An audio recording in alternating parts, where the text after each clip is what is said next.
नमस्कार मित्रों, आप सबको हमारे चैनल पर स्वागत है। बहुत समय पहले विदर्भ देश था। वहां के राजा थे भीष्मक।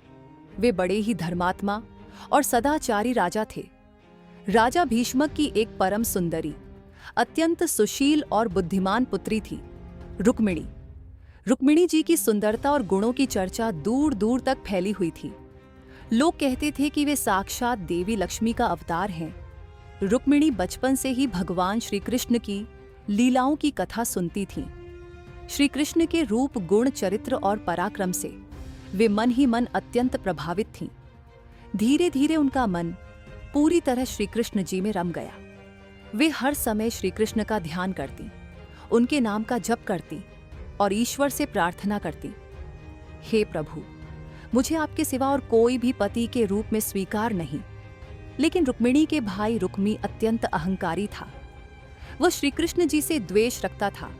उसने अपनी बहन का विवाह शिशुपाल से तय कर दिया। शिशुपाल धनवान राजा था, पर अत्यंत दुराचारी और श्री कृष्ण का कट्टर शत्रु। रुक्मिणी यह जानकर बहुत दुखी हो गई। वे दिन रात श्री कृष्ण जी को याद करने लगी।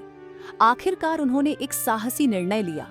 उन्होंने अपने एक विश्वसनीय ब्राह्मण को बुलाया और एक गुप्त प्रेम पत्र श्री कृष्ण जी के लिए लिखवाया।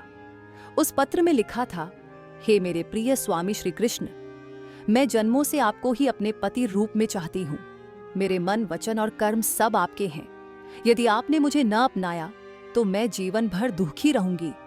कल मैं अंबिका माता के मंदिर में पूजा के लिए जाऊंगी। आप वहीं आकर मुझे हर लीजिए। श्री कृष्ण जी को जैसे ही पत्र मिला, उनका हृदय प्रेम से भर गया। वे मुस्कुराए और तुरंत अपने सारथी से बोले, रथ तैयार करो, मैं अपनी प्रिया रुक्मिणी को लेने जा रहा हूँ। श्री कृष्ण जी ने समय व्यर्थ नहीं किया और तीव्र गति से विदर्भ की ओर निकल पड़े। उधर रुक्मिणी जी के विवाह की तैयारियां जोरों पर थीं। शिशुपाल, जरासंध और अन्य राजा विवाह में आए हुए थे, पर रुक्मिणी जी का मन अडिग था। उनका विश्वास अटूट था कि श्री कृष्ण अवश्य आएंगे। सुबह होते ही वे माता अंबिका के मंदिर गईं। उन्होंने हृदय से माता से प्रार्थना की, हे माँ, मेरे प्रभु श्री कृष्ण आकर मुझे अवश्य ले जाए। मंदिर से बाहर निकलते ही श्री कृष्ण जी अपने भव्य रथ सहित वहां उपस्थित थे। उन्होंने रुक्मिणी जी को प्रेम पूर्वक रथ में बैठाया। जैसे ही लोग यह दृश्य देखे, पूरे नगर में हाहाकार मच गया।